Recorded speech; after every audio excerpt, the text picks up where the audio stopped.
Voilà, magazine Gambo Nangambo, je retrouve un confrère avec qui on a passé des beaux temps, les meilleurs moments à la Maison de Radio France, au centre d'accueil de la presse étrangère, Philippe Kouan.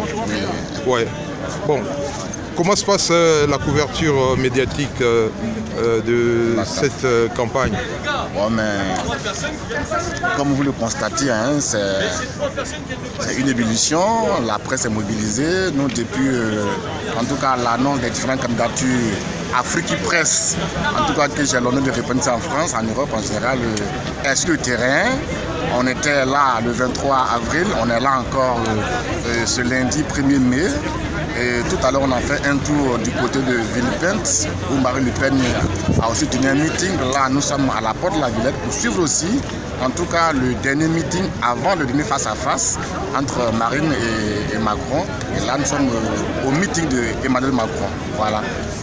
Bon, chez moi à Kinshasa, le vote du premier tour a été en faveur de M. Macron. Comment ça s'est passé à Abidjan et comment pouvez-vous réagir par rapport aux Français originaires du Congo-Kinshasa qui ont voté massivement pour M. Macron? D'ailleurs, je vous fais une confidence. J'étais au soir du 23 avril à la porte de Versailles.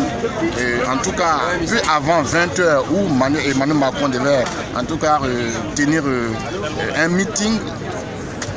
J'étais avec un compatriote congolais qui m'a dit toute sa joie en tout cas d'avoir soutenu Emmanuel Macron parce que pour lui, Macron non seulement il est jeune, mais c'est aussi le changement des mentalités, c'est le changement de la vie politique en France, mais aussi certainement le changement dans les relations franco-africaines. Je crois que c'est le même sentiment qu'on a aujourd'hui à Abidjan.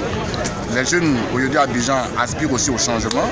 On a vu depuis les années 50, 60, avec le parti unique, ce n'est pas forcément propre à la Côte d'Ivoire seule, mais aussi à tous les pays africains qui, à un moment donné, sont partis pour leur indépendance. Mais malheureusement, après les indépendances de 60, on a eu l'installation des partis uniques. Il a fallu attendre 90 pour qu'un nouveau vent se lève, le vent du multipartisme. Il a été aussi constaté aussi au Congo-Brazzaville, au Congo-RDC, en Côte d'Ivoire et partout, dans des pays africains. Je pense aujourd'hui avec Emmanuel Macron ou une autre personne, en tout cas aujourd'hui, tous les Africains, toute la jeunesse africaine aujourd'hui aspire au changement. Voilà. On veut, il y a un adage à bien qui dit les vieux quittés. Voilà, les vieux quittés, ça veut dire que... Bon, pour terminer, voilà. Chers confrères panafricains de la Côte d'Ivoire, je vois la police, mais la police ne tabasse pas les gens. Il y a du monde. C'est pas comme au Congo, en République démocratique du Congo, où on tape les gens qui vont suivre un candidat, tout ça. Quelle est votre appréciation? Déjà, les choses ont évolué ici.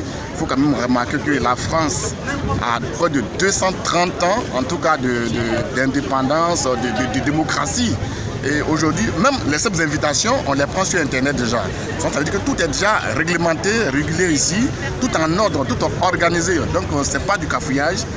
Les gens se mettent à rang, ils vont assister à un meeting. À la fin du meeting, en tout cas, ils vaquent à leurs occupations comme si de rien n'était. Voilà. Donc, ici, c'est la discipline. Ce n'est pas le brouillard qu'on constate en Afrique. C'est ça aussi la démocratie. C'est ça aussi l'évolution.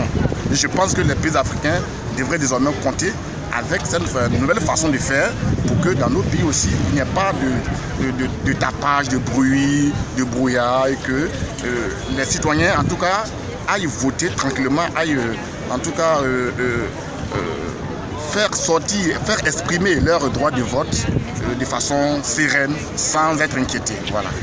Merci. Parle aussi sereinement aussi, sans être inquiété aussi. Merci, chers confrères. Comme on dit à Kinshasa, Matondi Mingi.